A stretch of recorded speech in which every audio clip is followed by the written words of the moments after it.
Welcome back, guys. And before we jump into this week's episode, I would like to let you guys know that I will be hosting a free webinar on Wednesday, the 11th of December, 5:30 till 6:30, and we're going to be talking about all things post show. This is the first webinar that is part of the Beyond Condition podcast, and you are all welcome.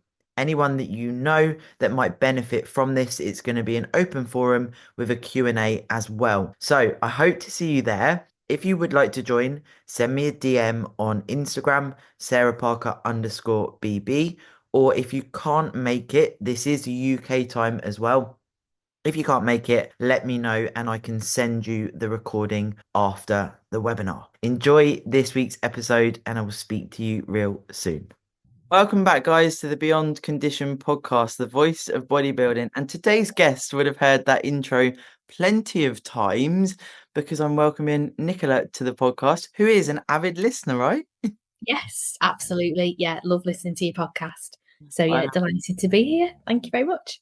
Before we pressed record, you were saying about how you can sense the movement, which some of the listeners have reached out about what's happening in the female bodybuilding realm and how there is more of us coming together. And you actually said that it feels like you've got a voice, and that is, well, as I said to you, felt like my heart was going to burst because genuinely, that is something that's so important to me. But also, when we're formulating this sort of community around us, it really does enhance what we can get from the sport. I'm sure you'd agree.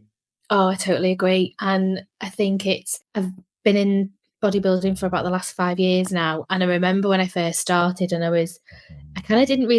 obviously didn't know a lot about it. I didn't know kind of like the differences in the federations and things and categories and stuff. And I was searching everywhere to find things. And that's when I stumbled, like upon what you were doing. And I kind of knew who you were and could see about your journey and everything.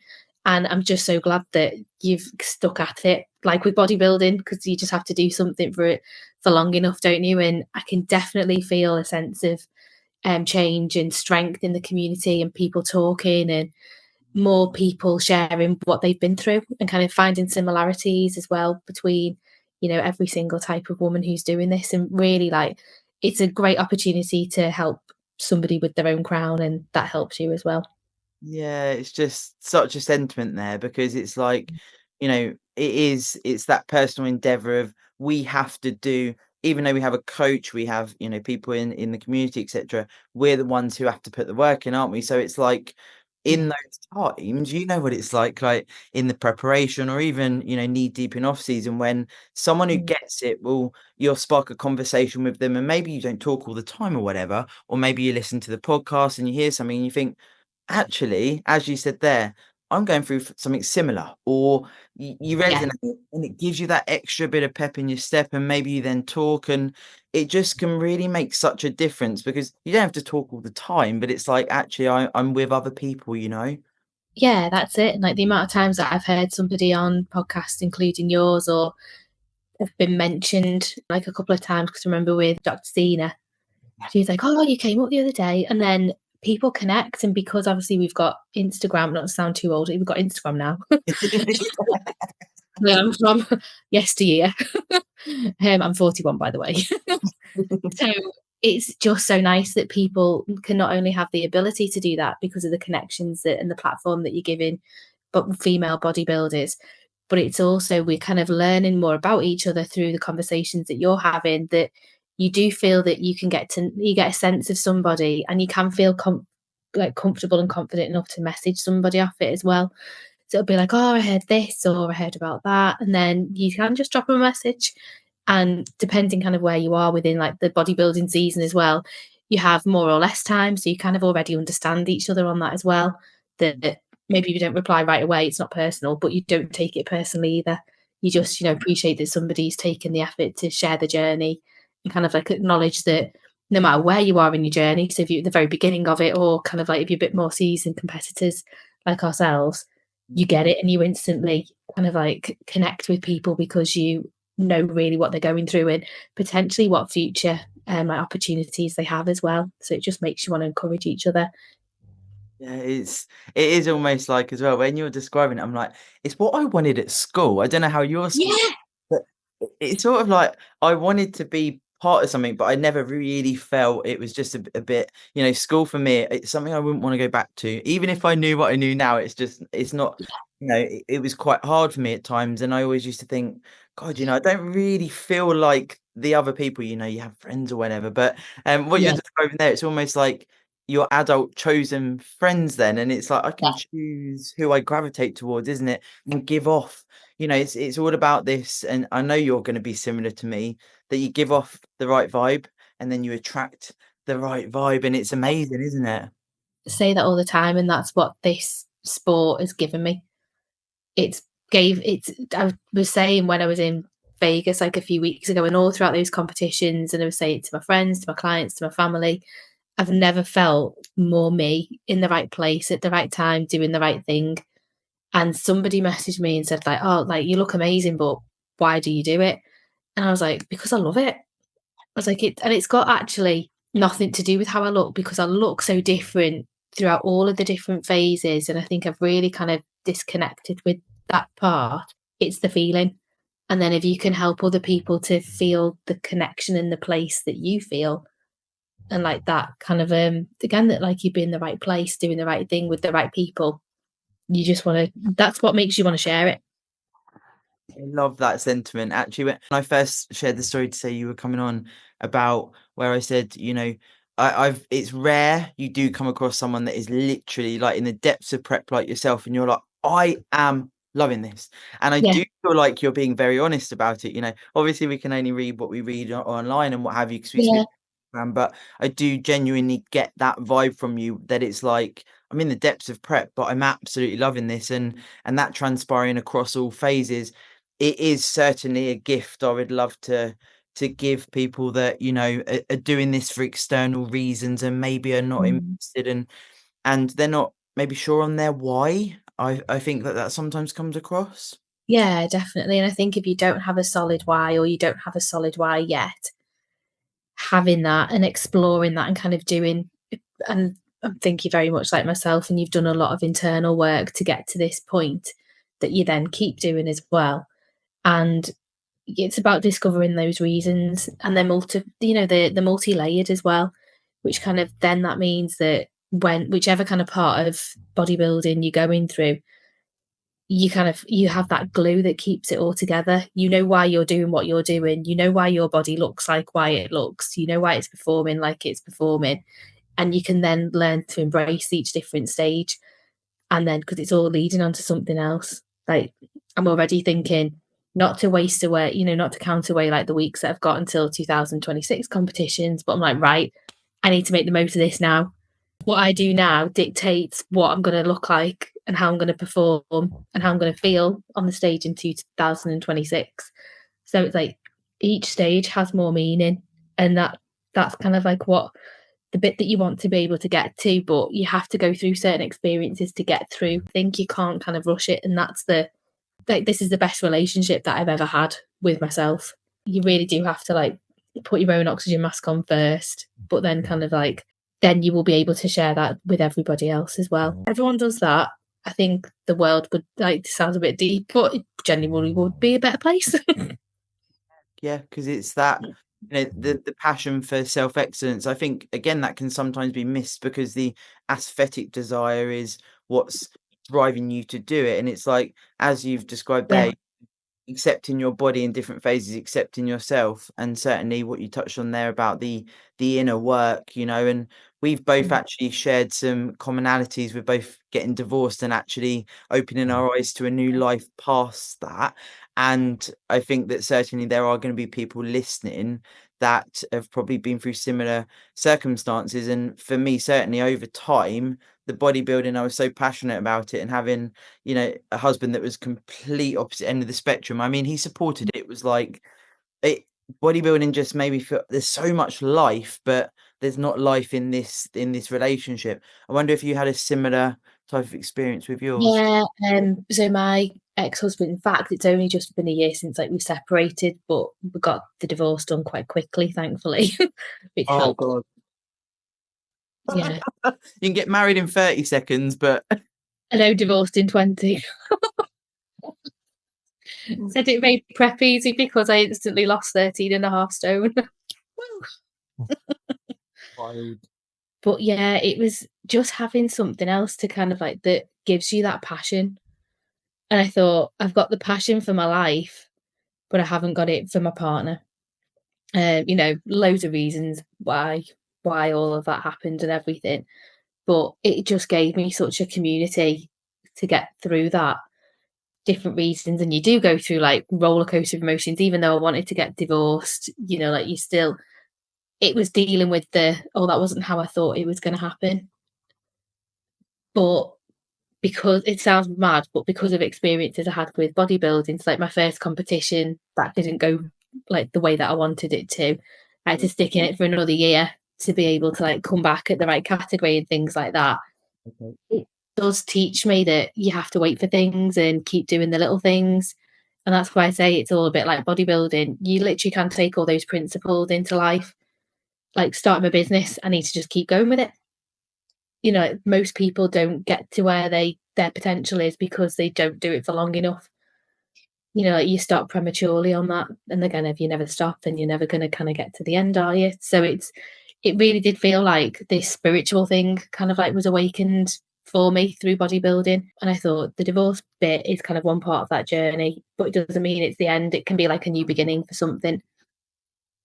Yeah. And also, like you say as well, something we both agree on is the natural and assisted side with you being a natural athlete, Yeah. and us both putting the same amount of work in it and what we're doing. Obviously, I'm assisted Yeah. or natural, but also the relevance on how long you need in that off season and how long you Yeah. need to be able to exhibit your best physique, as it were. And actually, you came up on the podcast with the girls, and Romana was like, she's doing PCA and an untested fed, and she's fucking cleaning up.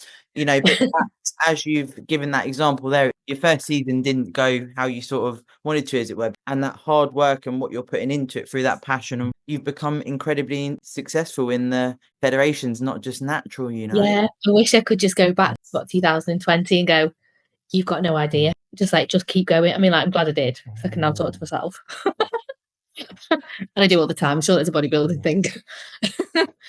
But yeah, it's just this real clear kind of like path that you end up having. You can look back and say, wow, like I didn't give up on myself. I didn't just kind of take that knock back because I love doing the training and I love the prep. I did like the power of putting weight on as well as a woman. I was like, no, I'm going to do this. I'm going to back myself. And I think that was a pivotal thing for me. And I say that to my clients as well. I was like, just to kind of like be able to, as a female, dissociate from the weight and actually be like, I want that to go up in the right way and everything. The way that you do something, the way that you diet in, the way that you bulk in to switch your focus. I find that so brilliant, to be able to do that as well. But yeah, I'd love to go back to that girl on stage who was stood there, not placing, confused. I was like, right, what do I need to do to do better? And it's like another year. Okay, right, I'm in. That first competition, both of us, we didn't get a place in. And so I know exactly what you mean. You're sort of like, I've done all of this, but I'm a bit confused. Like, it's like you're new Yeah. to the sport. And I think as well, it's like off season just looks like this never ending. Okay, so I just need my scale weight to go up. And you sort of, until you Yeah. know the substance of actually that focus on training performance, how you feel, the hormonal regulation, all of these things, you start to Yeah. realize, hey, this makes sense. Was it bikini when you first started, or where did you? Yeah. So I did Masters Bikini PCA, Okay. for first timers. But I was shredded. And I was just like, why do I look different than everyone I else? love that. And I was like, oh. I came second in that one, but that was like just a warm up kind of thing. And I was ecstatic. I was like, I sort of had this outer body experience of like, what are you doing? But I loved the feeling of other people seem to be a bit nervous, and I was nervous about going on stage and that, but I was genuinely like, I've done everything that I possibly could. I'm really proud. So whatever happens, happens. And then the week later, like I moved house in that week as well because bodybuilding, Why not? obviously. I moved house in one prep, like got married in another, divorced in the next. So I don't know what the next You're one like is. me. Yeah, you got to do it, haven't you? Sure, it's some sort of trauma response Instagram will tell me, but Sure. never mind. It all worked out. And then the week later, I did UK DFBA. and then I went for bikini. So again, turned up absolutely peeled inside out. And I was like, I really don't look like these people. I was like, I've either smashed it or it's gone really wrong.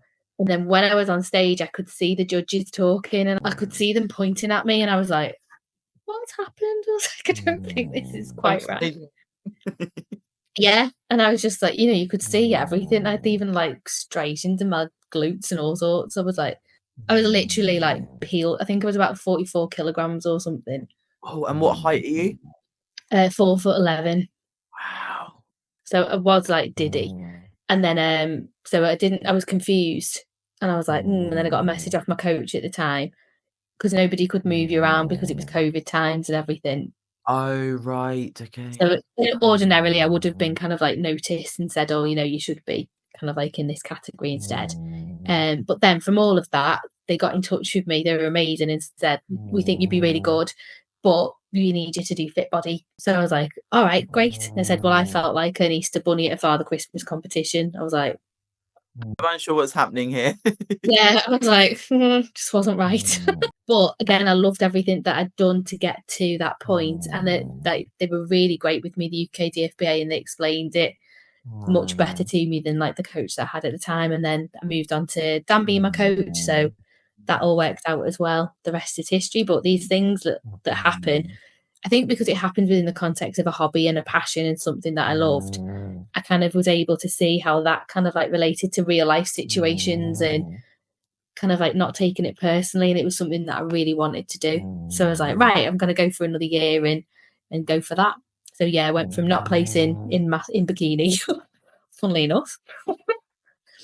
Yeah, but understanding that it's because I didn't meet the criteria, not because I wasn't, potentially good at something or didn't have some potential. So yeah, listened to the feedback and then used it for the next year. It is that sentiment in itself is competitive bodybuilding to a certain degree because it's like, Yeah, there is lots, but it's like we have to be able to take that constructive criticism and often if that can come from within also, knowing that I yeah, did everything to the letter. And, yes, there could be slip ups and what have you. But, if you have literally done everything to the letter, you're like, well, this is my best. What do I do here? And I do absolutely. it does transfer into then not feeling like the judges' feedback is like super critical and that because you haven't done it wrong, right? So it's a different dynamic. If you've, Yeah, slipped up a lot, maybe cheated on your diet or whatever, you're probably gonna have that in the back of your mind, like, I probably could have done more here. So that yeah, sentiment itself, it's important because also, with when you look back at preps, it's like, yes, it's hard, but there's something within keeping us going to do it to that nth degree. I guess you've had that from the start if you were able to get shredded, right? yeah. I think I didn't realize how shredded I was, and then because there wasn't a lot of information out there, I think the only person as well, aside from like yourself, but then you weren't my category, was like Steph Noble. So I could see because she was very like prominent in the UK DFBA when it was WMBF. And everything. So I could kind of see what she looked like, and I was searching on YouTube channels and things, and I was just looking for the people who were in that category and kind of like what they look like, and that's what gets you searching, isn't it? And there was a glam girl bikini podcast that I used to listen to because that was one like from a similar time as well. And I'm actually still friends like on Instagram with one of the girls off it, Chris Nicole. We still keep in touch like every so often. I was just like, it's all about inspiring other people, isn't it? And seeing kind of like sharing that journey, but seeing that there is life after that first competition as well. And it's like you said, it's taking that feedback on board, but going into something thinking I'm going to get some feedback, and there's always something that I can improve on. But as long as I've done what I know I kind of like was needed to do, that kind of gives me the freedom to critique myself in a much better way, in a constructive way. And you want a fair result, but you've got to put your best out there to be able to kind of go up for that. Sure. And you might have heard actually one of my clients, Kimmy, she did a listener question on a podcast and she said from her own sort of personal experience of when she realized bodybuilding is my thing, she was like, the first time you step on stage, whether it's home, whether it's I your agree. And it sounds like you agree fully there, because it's like what goes into that stage performance. I know you've done, plenty of shows this season, but it's still Mm. only 10, 15, 20, however many minutes on Yeah. stage. Years goes into that, so it needs to be worth it, if you see what I mean. Yeah, and I think when we very first started this conversation, as long as it gives you more than it takes away, it's for you. And but when I say that, that's kind of like my answer to people like, oh, why'd you do, like, is it hard and all this? And I'm like, well, that's my answer there, but you'll understand that what it gives me is up here. What it takes away is I couldn't even tell you anything that it takes away. I mean, like, ex-husband would probably say it took away my marriage. No, it's just not true. Yeah, but like it's changed my complete career. I was in marketing for 20 years Okay. before that. Yeah, and then I was made redundant within like that last time, that period as well. And it's like, no, it's given me my business. It kind of took away things that were detracting from where I wanted to be, and maybe like the potential that I've got, not just as a bodybuilder, but as somebody hopefully that can inspire people to go after their dreams, whatever that dream is. It doesn't have to be bodybuilding, but just to find who they are and find things that are happy. Like, I feel so incredibly grateful for what this sport has given me as this moment today. So let alone what it can give me in the future. I also like the opportunity as well to explore, and we've spoken about this over message, of what actually Mm. bodybuilding in itself, the discipline, but also we've spoken about just the general principles of weight training, what that can bring in. Oh, It's like that mm, in itself, all of the things that can happen as we do get older. Weight training, just that part, is yes. so important for humans, not, outside of the competitive realm. And that's Yeah. something there a lot about with your clients, isn't it? Yeah. And that's something which I've absolutely loved hearing them talk to me about. And they get it. Like, they're my little red rabbit army. They're not that little anymore, actually, either, but they're telling their friends as well. Yeah, the hench. And I was like, um, we've got one of my clients, she's actually called Hammies because they're that good. Yeah. And it was a fellow at the gym that called her that as well. It was awesome. What a compliment as well. When it's like there's certain body parts, it's like if you've got a really Yeah. good delt cap, it's like delt Oh, cap. dreams. I think I'll It's try like to. that as well, though, isn't it? It's like I'm sure it gets me off. I'm sure it gets you off when I do have lifestyle clients that are like, "Wow, I've got some glutes coming." Oh, yeah. It's And so like with the triceps, will be like, I'm going to work on my croissants. And I'm like, yes. it's so, and it's a beautiful thing when someone sort of been to the gym and done bits and bobs, and they sort of step out their comfort zone, and maybe they work with someone like Yeah. ourselves, and it's like they'll always say, "I don't want to do that. Like, I don't want to do the complete." Yeah. But can I build, some discipline, some good eating habits, etc. And then when Yeah. you start to see something like, a bit of a quad come through or whatever it may Oh, be, it's it amazing. yeah, Then when and who was it who said? One of my clients, she said, oh, my husband had pointed out like my arm or something, said, and I was just like, yes, it's amazing. And I can now get people who are with me now to literally build strength. So a couple of clients have had knee replacements, and they were with me because kind of they had like the little idea as to, right, I think I should get prepared for this. But they've had it. One's come back. One's due to have hers in January as well. And she's like, I can't believe you've turned me into a gym bunny. I'm going to miss the gym. But they know the benefit, particularly like going through the menopause and everything. So kind of like we've got our own hormone journeys, as I'm sure every single woman has. We've been really trying to like unpick what's happening to ourselves, so then we can help share that with other people as well. To be able to say that being in the gym and living the way that we live our lives, kind of 80%, if we say that the prep side and losing all the body fat is 20% of it, that's actually going to mean that we have more independence when we're older, and we're going to have a better quality of life. What better message could you be involved in as another female? Like, I think that's an absolute gift to be able to do that. I've always, when I did my PT award when I was like 18 to 19, from the Yeah. start, it's like I just had this sort of message in my head of like, I never want to be someone that's like 50, 60, and I can't get up and down off the toilet. Now, when you're younger, 50 and Yeah. It seems like, well, 50, but it is not, it's not a thing. People are living sort of now, etc. And it's like, and you start getting older and you realize actually, that's not a thing. When you're younger, and I was Yeah. like, when my granddad turned 50, I was like, oh my God, it's nearly the end. But I Yeah. was always like, I don't want to ever, if I can help it, need someone getting me up and down off the toilet, need someone getting me out of Yeah. bed, and all of these things due to inactivity. And I just always had this, Mhm. I'd always say this to clients. And I think it's so important because when you look at bodybuilding as a competition level on Instagram, on Facebook, or whatever, you could easily be put off by actually what you can get from the actual foundations of bodybuilding. Yeah. And I've been talking to a couple of people about that, and that's kind of what why I was thinking there's a bit of a change in the community as well, and actually flipping it on its head and taking the competitive bodybuilding side of things out of it.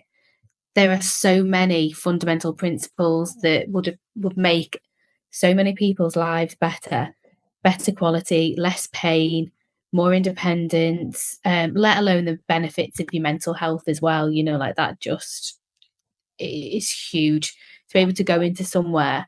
And I'll often say to my clients, I'll be like, you've just done something you've never done before in your life. Yeah. Like, go and have a great day. Like, Oh, okay. that, yeah. And then tomorrow you'll be able to do something else that you've probably never done before as well.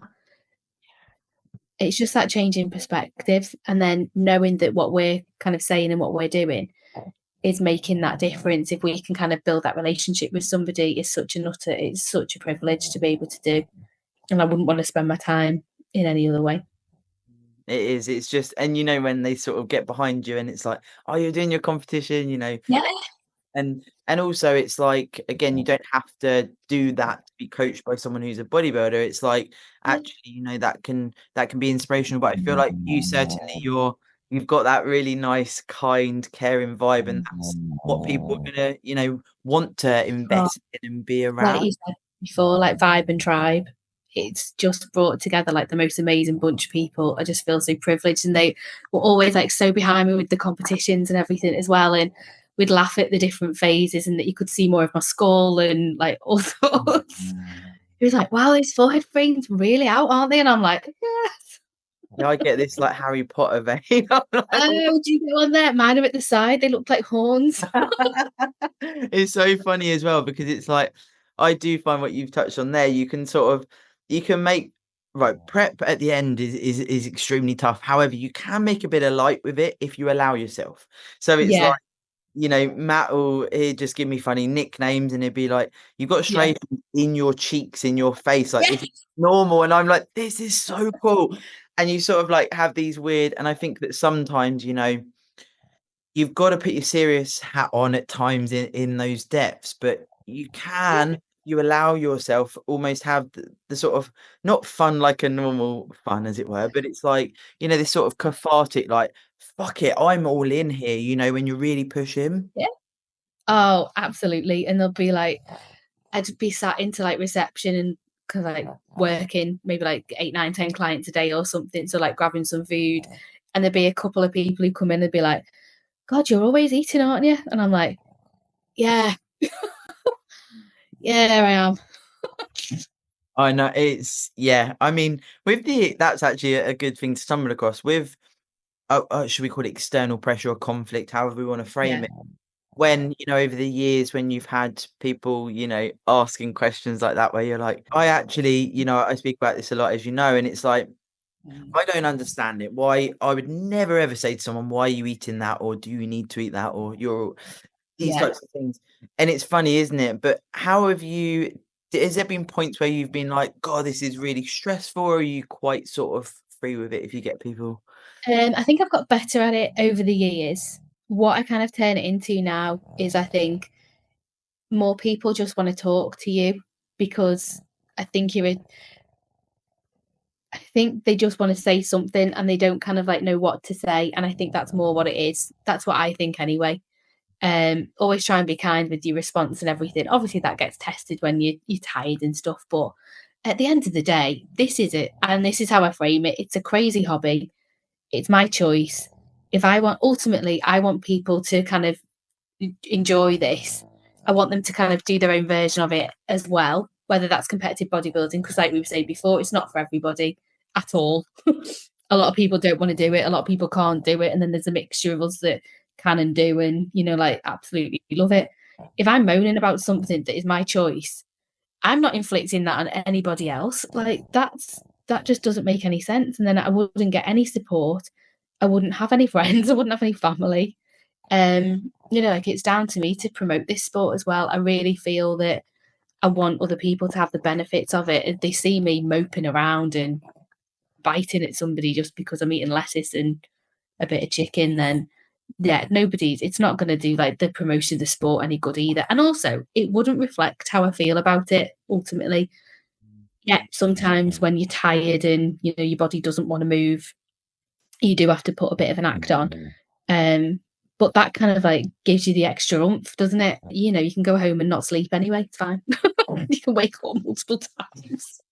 It is, like you say, it is actually like what we're doing. It is very, very weird and wild.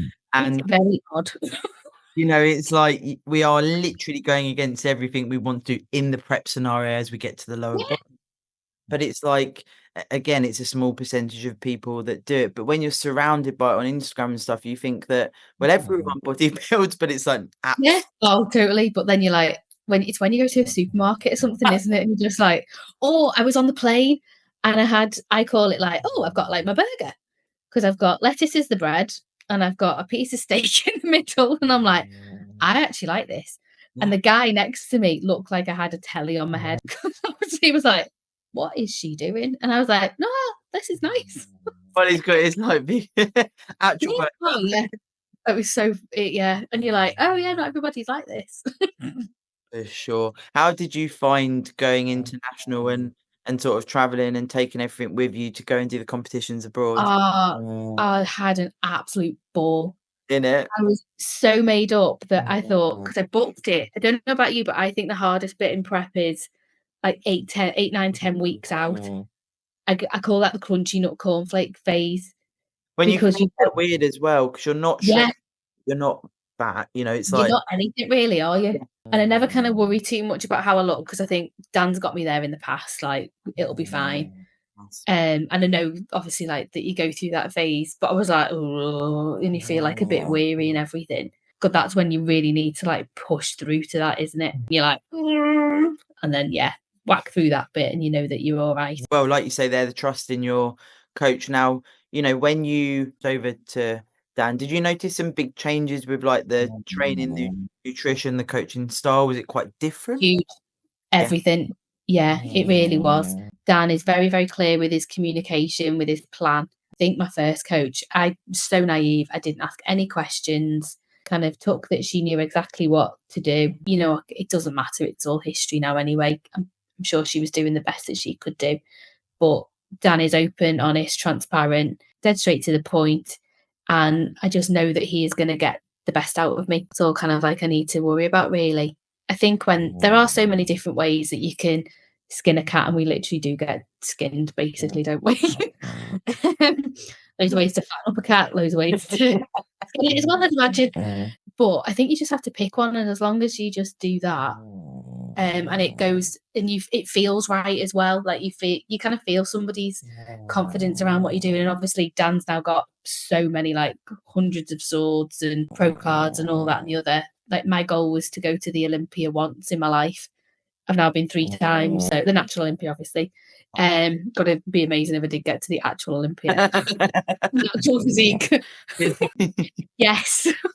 But 4'11" tall, so it could be 4'11" wide. If I keep just need to keep going for long enough. That's what I said earlier, wasn't it?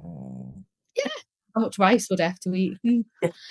How do you know when you go through your preparation and through all of the phases? Do you have a food plan, and do you know what macros you get? I always like to ask, like, I love this question. So I never have any idea on the macros really, unless like I look into it. I just eat what I'm told. And then as kind of I go through off season, I get 3 calories per day. So I have like a structured base, which like takes care of the protein. It's about 160 protein. I did it today because I thought, that might come up. About 50 fats, and then what's it on carbs? About over 300 carbs. Nice. I'm at the moment. and then I get off plans in, so like you get a chunk of a budget like over a weekend. So like 1,200 up to like I got up to an extra 3,000, and I was so full, so full. You get to that phase quite quickly, don't you? Yeah. So I don't do the macro thing. So it doesn't really matter what other free calories I use or anything. But I tend to really eat similar foods because they make me feel good. And I know that's a lot of what I've heard, from what you said, listen to. Sorry, that's Lula really going for it, snoring now. Lula's Doggies. my dog. Yeah. And I've been intolerant to like dairy and gluten since I was about 12, 13. I've tried to reintroduce it a few times, but it's not gone very well at all. And because I feel so good and my body works in the way that it does, I don't want to take like a good like 2, 3, 4, 6 months to kind of like try and re-establish things. I'm just like, do you know what? I'm so far past that now. I'm not doing my body any harm by not having gluten and dairy. Yeah. So I'm just gonna stick with I it. think if you fight it, that's when you get it's that constant, isn't it? And I feel like, when you do realize what foods work well for you, I'm sure you can agree. I know white bread will just, it is not for me. And I'm not Yeah. saying I'm gluten intolerant or anything, but I just know it'd be all right at the time, but it's the rest of Yeah. the day, the days after potentially. And there's certain things like that just don't tolerate. So when I walk past them in like the Tesco bakery or whatever, I Yeah. get this like feeling of my body does not want that. I don't ever want it. I Yeah. just get that. Yeah, totally. I don't miss anything. And I know when, like, after all the comps and things, people are like, oh, what are you going to eat? What are you going to eat? And I'm like, I don't really care, to be honest. I did end up eating a lot of avocados because I love guacamole. When you said that the other day, I was like, you made me die. Oh, it's so nice. Yeah, and because I've got off-season calories now, I'm just like, oh, actually, first thing I did was buy an avocado. So no, I'm weird. Yes, guys. This I is know, yeah, all the avos. And then like dark chocolate almonds, they were great. But because Las Vegas, like the strip is so long, I bought a bag of them. By the time like I got back to the hotel, I'd eaten them all. So I was like, I'm gonna have to get some more. Yeah. So good. It's stuff like that though. I talk about it, making memories. So it's like, could you Yeah, remember we walked along the strip and I was just eating this bag, and yeah, it's like I feel like sometimes as well as bodybuilders, it's those like silly things that we would tell that as a story, right? yeah. Oh, totally. And it kind of bodybuilding kind of gives you this like skeleton to life to pin things on, to pin the memories on. And that's why I say, yeah, you just if you can find your thing that you love, it kind of you have that time scale to be able to kind of like gather everything along. Like this is just like the string that's within our story, isn't it? That you can piece onto it. And I ended up sharing loads of stuff that I'd done for like the international travel because I wanted people to see the opportunities that are there within bodybuilding. If you can kind of like keep going and then break through like the British, like you can get through to that next stage. And like it's such fire to be able to do that. And like I did it completely on my own with the travel. And that's why I was amazed that I got to the right. I said, if I got to the right place at the right time, because I booked it like 8 to 10 weeks out when I was properly like prep being gone, I'd be like, I will be amazed. Because there's like all these flights and stuff to organise. But I thought I'm going to do things that really push myself out of my comfort zone. So I drove abroad. I've never driven abroad before, apart from round a roundabout in Spain. But I needed to get like for this German competition, I needed to drive like 90 kilometers. So I was like, yeah, I'll do it. I'll do it. And going through that experience and actually feeling scared and out my comfort zone because I'm probably always within my comfort zone now at the moment. Like with gym and like gym home and everything's like quite nice and settled. It was like to experience real kind of like anxiety around something about driving abroad where I thought, just don't die, basically. Get there, don't die. I had all these thoughts and I thought that's how somebody might feel at the beginning of their journey. So it was really important for me to be able to do that, to kind of like reconnect in that way and think this is how someone can feel just walking into a gym, like or walking out the home or thinking about it as well. So yeah, I wanted to make sure that all of that was full of like experiences that I could then kind of use to empathize with clients and what other people are going through. Yeah, it is. It's certainly easy to get do it for so long that we all started somewhere, and it's like that Yeah. example you gave there. When I worked at a gym, I always used to think that like we I met one woman once, and she'd for 10 months she'd walked up to the gym entrance and walked back and not gone in Oh, and kept trying, and then one day she came in and I met her, etc. But it's like gives you a dose of context as to we're getting after it every day, but some yeah. people like, and this is a thing with, you know, the comments, the potential jealousy things. Often Mhm. it's people that are like, "Fucking hell, I wish I could do that," but Yeah. they're never gonna, and they don't have it within them to do that, and Mhm. that's okay. But it's like sometimes it's not always that people are just being horrible, you know?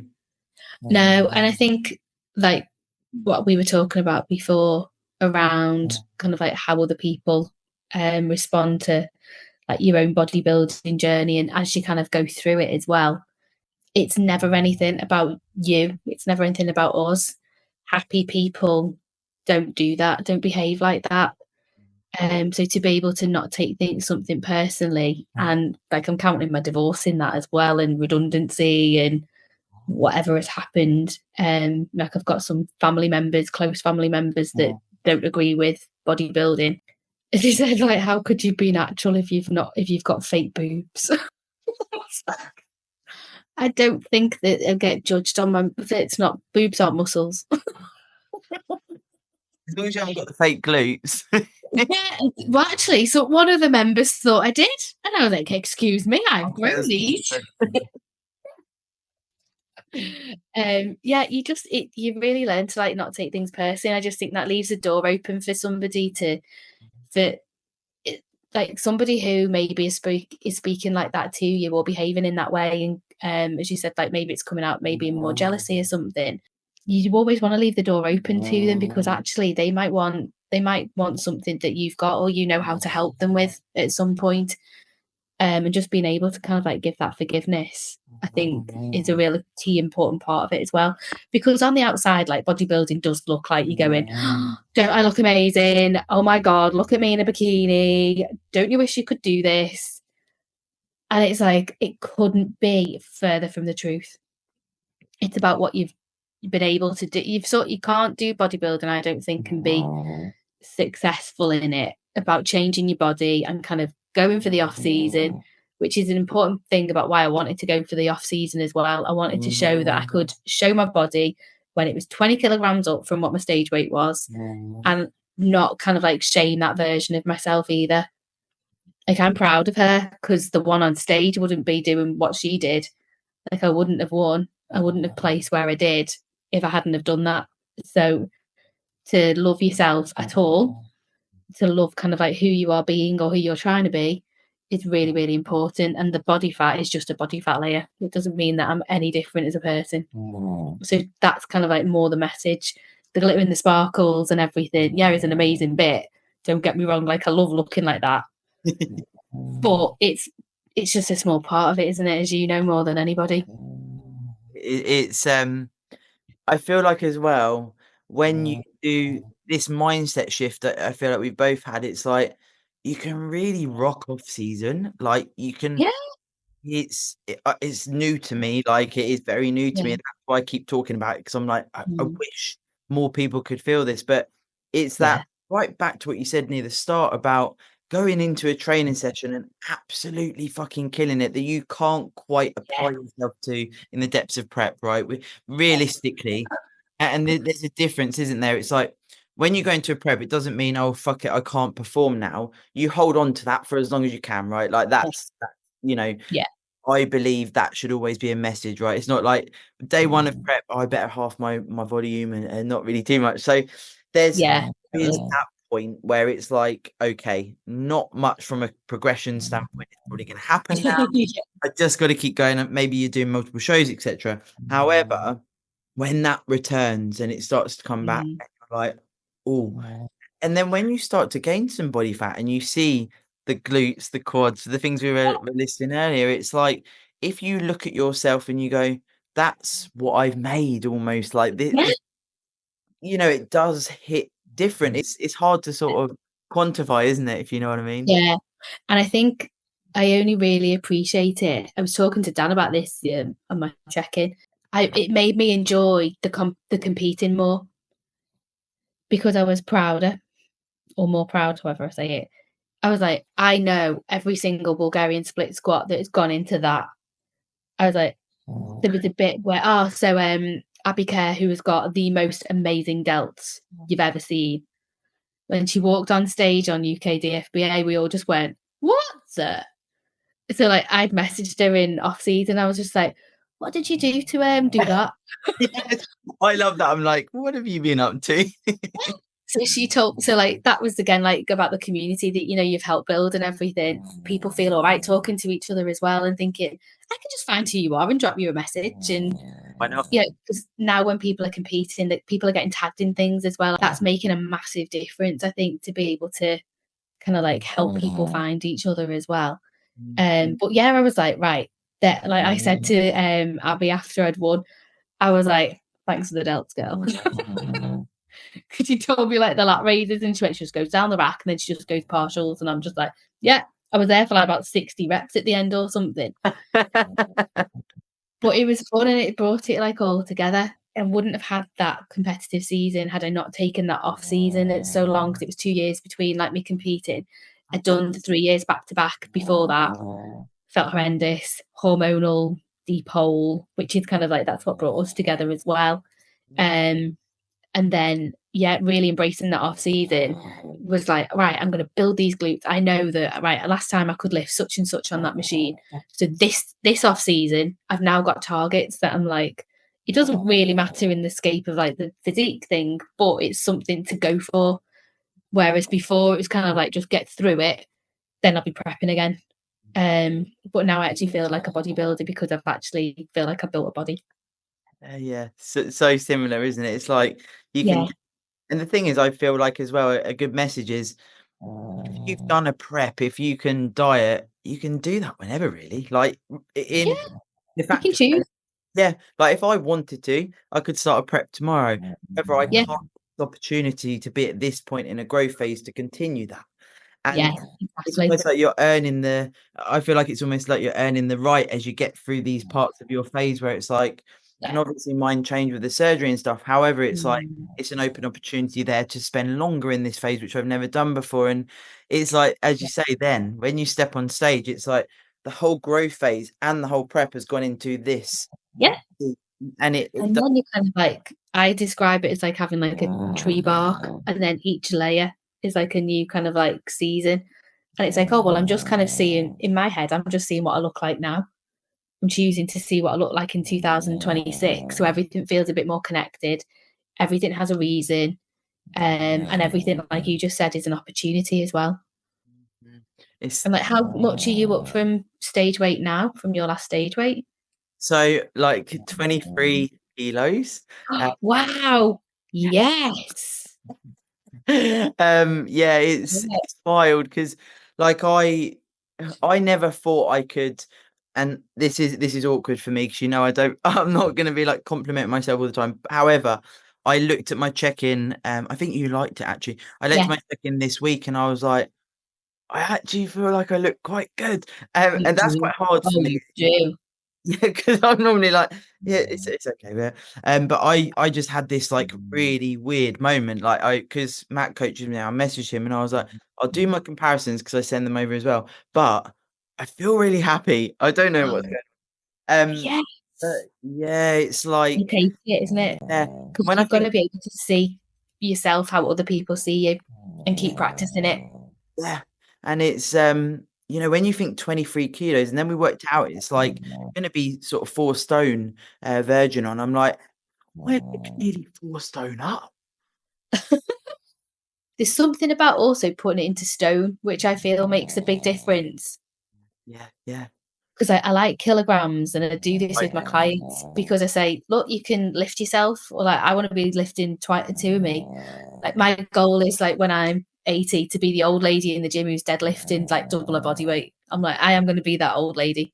I love that. It's like these little things as well. This is again when you're so into bodybuilding, like you do like being quite weird. Like Yes.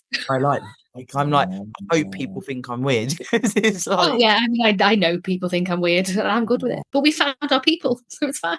exactly that. I feel as well because we were talking about your macros. Talk to me about what you would eat in a day, just for some inspiration. Oh, yeah. This would be So I really have cool. it's probably what I've had for the last 4 years. My favourite. So I've actually got an alternate breakfast now because I was like, right, I think maybe 4 years of She's ready. 3 slices of turkey bacon, 3 eggs. I've got 2 pieces of toast, so I make my own sourdough now, so that's very exciting. Yeah, it's gluten-free as well. I can send you a starter if you want. Oh So, yeah, for sure. yeah, it's steady. It's a routine thing, so it fits in very well with the bodybuilding. Do this at this time, put the flour in the water, and you're sorted. So, yeah, so that'd be meal 1. Then I would have 100 grams of salmon, 125 grams of rice, veggies, flavourings, and stuff like that on things now. So I don't really count that. It's like sweet chili sauce is my go-to at the moment. Oh, with Standard. salmon as well. Oh no, because it goes all sticky. So I put it into the air fryer, and I love textures. So they always laugh at me at work. I smile and nod, and just like because they get me. They're amazing. Because I put the rice in the air fryer, so it goes like a little bit crunchy. Oh, okay. I've never heard of that. Yeah, see, I'm weird, but yeah, I love it. Very nice. We like our own things. We do. Then the next one is turkey mince. So we're on 7% turkey mince now, not the breast mince anymore, which is a lovely upgrade. So I'll either make that into like a bolagnese or a chili, rice with that again, veggies or salad, and then 100 grams of steak, 250 potato. Lula's really going for it now, sorry. It's better than a barking though. And then my last meal is 60 grams of rice flakes, soya yogurt, 150 grams, 100 grams berries, 30 grams peanut butter. And then training is banana before or 3 rice cakes. Oh, And then after 70 grams cereal and 20 grams of protein powder. it's nice to have those, like you say, some alternate things. It's something I try and explore with clients as well, just to increase that sort of nutrition profile. Also, I think it's good for personalities like us that actually we could probably do with being put off guard a little bit because Yeah. I know it's very good to be militant, etc., but I certainly feel like that fed into a lot of uh, the sort of the intensity that maybe wasn't needed because it became stressful, if you know what I mean, rather than like Yeah. it was like Oh, this totally. erotic. Well, actually, now that you say that, you just reminded me because in my first ever prep, I didn't even have like flavored protein powder. I had unflavored because I thought it'll show on stage. Nicola, you did not have unflavored protein. Unflavored, so it was a vegan one as well because I can't have dairy. Oh, it was disgusting. You But drink, I used to make it. did you drink it? No, I made it into a waffle, Oh, which was like I had like 5 waffles. This was the prep before Dan, and I was just like I had 5 a day. It was these amazing. weird cardboard wrap. Yeah, but I actually liked them, or I convinced myself I liked them because when you like what it does, you end up liking it, don't you? So I've probably formed this like very strange relationship with my waffle machine. It is funny when you actually get into these. This reminds me of I was having a conversation with Molly. She'd be listening, and she was Yeah. saying about after her show, she just wanted a large perform way, like a Oh, that's what I always want. And obviously, it's alongside some other bits and bobs, but I yeah, get this hankering for like after a show. I'm like, I need protein, and yeah. I suddenly go like mad for protein. Yeah, no, it's so true because you're like, I've only had, I think like I have like 20 grams or something in the first meal, and I'm just like, And then it's but gone. then it's gone, and you're like, no, I need some protein. So yeah, And after that's the all. bacon, yeah, I went back to the room and I made love bananas. So I'd had like bananas and peanut butter like all throughout the day with a bit of salt on, like delightful. I was like, this is the best day ever. And then I went home and I made well back to the hotel and I made like pancakes with bananas, cream of rice, which was a treat because it went like a little bit crunchy. Protein powder in it. Oh God, loved it. Drizzle peanut butter, happy. Like it is delicious as well. And I think as a point to that, it's like enjoying remembering we do enjoy our bodybuilding foods. I think probably right near the start I'd almost like resent other people eating stuff in the office or whatever. And I think Yeah. I want that, but then if I ate it, I wouldn't actually like it. But I almost told Yeah. myself that like, oh, I've got it hard here. And then essentially with a mindset shift, maybe you've had similar. I was like, I Mhm. actually really like these foods here. Like I Yeah, don't know, and then you sort of, yeah. it's different, isn't it? Yeah, I feel it happened in the off season because I was trying to have, like, say on my off plans, because I needed like a lot of calories. So I'd have like ribs, or it was more like the processy type stuff. So it'd be like ice cream or something like that. I felt awful the next day. My digestion was off. I didn't sleep properly. So that's when I kind of switched to having, I love cooking. I love cooking as well, and kind of like that's part of the joy of is making something, isn't it? Like we're making our body. Yeah, so I ended up just switching to kind of like bigger meals of what I was already having, and it just made me feel good. So you just like, you know what, we're on this route so far anyway, all in. And it again as well, it's like once you realise, and there's nothing against, as you say, like the ice cream and stuff, but sometimes Mhm. you make decisions based on like, is this calorie, are these worth what I'm gonna get from it? And I don't think the thing is here, it's like verging on, the relationship with food, and Mm. saying, oh, can you restrict after that? And that's not what I'm saying. It's that like sometimes you actually would go, those calories, I want to use them on the ice cream. Other times you're like, actually, I could have a lot more of a home Yeah. cooked meal, and actually I'm going to preference that. And I think that that's a sweet spot for someone bodybuilding for a long period of time, where it's not, Yeah. oh, if I eat those calories, it's bad. It's more like, actually, I don't want them for what they're worth today. I'm going to have this, if Yeah. you know what I mean by that. Yeah, totally. It's, you are always kind of summing up what something's given you. And I thought, well, if it doesn't make me sleep kind of well, then that's going to affect my bodybuilding. So do you know what? I know I can have it. I've got permission if I want, but it doesn't really fit in with what I want to achieve. So if there's times when I need to be able to do that to kind of enjoy more, or somebody else to enjoy more of a social occasion with me, they'll feel better if I eat ice cream. One of those Like, it things. doesn't matter. Yeah, it doesn't matter, does it? It's like, I will eat that. That's fine. Or if someone's got you a gift or something like that, then it's nice to be able to do that. But apart from that, we don't like it. We're happy. We're happy doing what we're doing, and also like really, where is the, if someone's questioning the relationship with food, can we question relationships with food where you feel compelled to eat things because the rest of the environment is that healthy? Exactly. Maybe one isn't right, one isn't wrong. Maybe it's a bit more of a grey area in between, and we can both kind of learn from both parties with stuff. I think it's, if I personally don't worry if I put body fat on, because I know I know what it's doing. It's for a purpose. I also then don't worry when I get too lean, obviously, because that's for its purpose as well. Weight doesn't bother me. Doesn't bother me what is on the scale. That's taken a long, long time to get to as well. So I'm not kind of saying it flippantly, but because I'm now detached from that, I very much notice a difference between how I think about my body and as it gets bigger, compared to how, and the actions that I take are very different, obviously, when somebody else is gaining body fat. So maybe having a bit of structure, meal plan, so that I get my correct nutrients, because essentially that's what it is. Behind the scenes bit is that Dan knows what nutrients I need, to be able for my body to perform the best, to sleep the best, to recover. There's a lot of crossover in that could be taken into kind of like the normal world, if you want to call it. And I think a lot of people will get a lot of relief actually by not having that food focus on, you have to have certain things at the weekend to kind of like feel alive, whatever that thing is. I was talking to Loz Vickers about it a bit ago as well, and we were saying that I actually think a lot of stuff from bodybuilding would translate, like the lifestyle side of things. Because then I'm thinking more about a meal. I'm eating eggs because it's got really good fats in it to help with my hormones. I've got protein at each meal because that's going to keep my muscles, working. It's going to be able to build. It's going to make me healthier in my later life. I'm going to be hopefully looking back in 70 years and going, thanks to that girl who got on stage who didn't place, because that now means that actually when I fell over and I tripped up, I didn't break my hip. I could just get back up.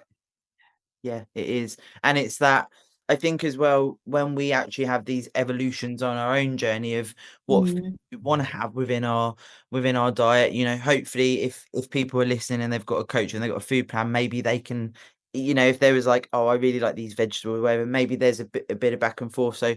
aside from a food plan, we have to have, what the coach says. Hopefully if you've got that sort of relationship there, it's like actually buying into like, I like veggies. I like fruit. These aren't like, oh God, I have to eat these vegetables. That's a sweet spot as well because it's nutritional Yeah, profile and the micronutrients that go into the diet that feeding into everything you're saying there, and also being able yeah, to that quality muscle tissue and recover. yeah. And like I change what veggies I have and stuff like that. It's only really when I get to prep side of things, like that it will be 2 weeks lettuce. out, sorry. Yeah, exactly. Like, but that's for a specific purpose. But the rest of it, I'll try and get as much variation as possible. And I know that if I'm not having 100 grams of turkey, if I've messed not messed up, but I'll be like, oh, I've only got chicken in the fridge. I'll just use the chicken. Like that's fine. I know it's not going to make any difference whatsoever. It's fine. It's having that confidence, isn't it? And that's where I say as well, feeding into not needing that neuroticism because it's so that's Yeah, which absolutely fine. But maybe previous us would be like, I've got to get to the shop to get the turkey yeah, meat because it's like this obsession. definitely. That's that borderline of like, where is that then going? So I feel like it's really Yeah. we could talk about that because that's important. I also think with like average, so when I'm working with clients, I'll give them a calorie target if they want calories, because I remember when it used to be 1746, and if it wasn't, it was a wrong. That number, you should get that number tattooed. Yeah, I probably end up will doing that in one point in my life. But you need that flexibility because it's actually more like realistic, and it's not on or off. On or off is not a good thing. It is. And I think, I don't know if you had this, but I certainly think back and I think I probably felt like I wasn't a real bodybuilder unless I got it bang on every single day. And it was literally to the letter. And there's a difference between like to the letter of where you're imprisoned almost by it. And this is not negativity Yes, against bodybuilding. My thoughts there. yeah, I made myself in this prison. Like it wasn't what yeah, bodybuilding did. I almost wanted that pain and to be isolated. yeah, But then when you sort of come away from that, you realize actually, things like chicken and turkey swap or broccoli and green beans or things like this, that yeah, that's absolutely fine, guys. But yeah. you do get married into these, and also that black or white, I often Mhm. find that it actually ties into then when you have something like off plan where you're so regimented, that can go wrong in the sense of you actually just overconsume or you don't know what to do because Yeah, it's so restricted in if do you know what I mean by that sort of tie-in as well? totally agree. I can like expand on that when it's prep versus off season. If you have that flexibility within your off season, and I didn't have that, I didn't have enough time for it. Had to be very, very strict and very black and white with it. I then had worse preps and I had worse reverses as well. Whereas this prep, don't get me wrong, it was hard. I genuinely didn't get one craving throughout it because I had I've never felt like that ever before. Yep. And then it's because I had so many experiences, I think, anyway, where I was like, oh no, well, I had that within off season. Can I not? I can wait. I can wait like maximum like 20 weeks. Of course I can. And that's kind of a tactic I use in my head anyway of ravish, hungry. It's more like I felt low in energy. Like, well, you're gonna get more food tomorrow. So it doesn't matter, like or rest or you can go to sleep. You kind of then learn all these reasons to be able to cope with it. So I think that was just like the same kind of mentality, but just on like extrapolated for the off season. And then this reverse it's been absolutely fine. With the craving side of things, I really like Yeah. how you mentioned that because I certainly, and then this is like in my own brain where I'm like, I'm noticing a trend. And with cravings, I often think, and I will ask my clients that listen and be like, she always ask that. When they say I'm craving X, I'm like, can I ask you about that? What do you mean you're craving it? Like, what do you mean? How is your body going? I want X. Like, Yeah. how are you joining that? And they're like, oh God, why are you asking me this? But I often find it's like, if you're craving a particular thing, why is that? Like, what is it Yeah. that because more often than not, it's not your body going, "I want muffin." It's like my head is going, "I want," whatever. Yeah. That's what I say to my clients as well. I'm like, right, so if you've got that feeling, name that feeling. They're like, "Leave me alone." Yeah, and they're just like, just stop like digging into it. And I'm like, they'll be like, oh, actually, I was bored. And I'm like, if you can name it, And I say to them, right, well, the part of the brain that's going to do this, I'm like, just have a pause, try and have a pause when you've got that thing. More like environmental, because you go into a kitchen, you're used to eating. But yeah, that's really funny. You do that too. Leave me alone. Just stop it. Don't tell me you're craving something. Now anyone I ask who I coach are going to be like, okay, I'm never going to say that. Now, before, and you would have heard me ask this question, and we might have already spoken about it today, but if there was like one big bit of advice, knowing what you know now, so maybe that one that stepped on the stage, but obviously you'd say you're going to do really well. But is there anything that you feel sort of the listeners that could take home as like, okay, this is something that I could use, as it were? Oh yeah. So I think, do you know, like when you just said then, like you'd say to her, you're going to do really well. That actually wouldn't be the first thing that I would think. And I know that, like, don't get me wrong, like the success that I've had has been, I have really, really enjoyed that. I'd be lying if I didn't say that. But it's what's happened to me in that period of time. You can go through some things that you will think will be the most challenging things that you could go through without somebody dying, because I've not had that happen. But you will have the happiest life. And it's just that you can get through anything. It's what you make of it. I love that. And even where you say there, like, you know, with someone passing, I certainly feel like the worst thing that can happen a lot of the time is something like that. And when my granddad passed, I just think that, because I was talking about it yesterday to a good friend that stayed over, and I was like, nothing will hurt me that bad. But personally, what got me through that was bodybuilding. I really remember any time throughout all those times when I'd be like questioning myself, kind of what was happening. I'd be like, right, I can literally use it for this reason. And I'd make sure that I beat myself from what I'd done the last time, because I knew that was something that was driving me. So I'd put an extra weight on, or I'd try it at least. And it would just give me that. And that physical thing as well. I was like throughout the whole 41 years really, but last year with the divorce and everything, at the time I thought, I'm going to turn this upset, anger, frustration, I'm going to turn this into a smacking pair of glutes. I'm going to whack it into my delts. Whatever it was, it really gave me that focus to be able to push that in. And I thought that energy's got to go somewhere. So that just helped my mind so much. But yeah, just say to that girl, just go and flip and have a ball, enjoy it, and be open to the opportunities as well that it will give you. Just get involved. Yeah, sometimes it is a case of, and if people listen and they're like, "Oh, I don't know whether to reach out," because I always say at the end, as you know, it's like, reach out if you have any questions, or, Yeah. you know, sometimes I think maybe people want to, but they're still not sure, and it's like, Yeah. us right here, right now, we are still Totally. humans, Yeah. like we are literally, you know, Yeah. if you wanted to message us any questions, or obviously tag in the story if you've listened, etc., then Nick and I are both 100% there to speak. Yeah, absolutely. Like we've been there, you know, we can all learn from each other as well, and just hope that it inspires you to go for it. Yeah. What an episode, Nicola. I knew this was good. Thank you so much. Oh, thank you so much. I know I waffle a bit, but I just get excited. You like me? I get excited. Anything to do with bodybuilding, and I'm like, sometimes I think I've been speaking at Matt for far too long, and he hasn't said anything back. Lulu just falls asleep now. So she's out again. I love it. I love it. Oh, thank you, Nicola, and I will speak to you real soon. Oh, thank you so much. Bye. Bye.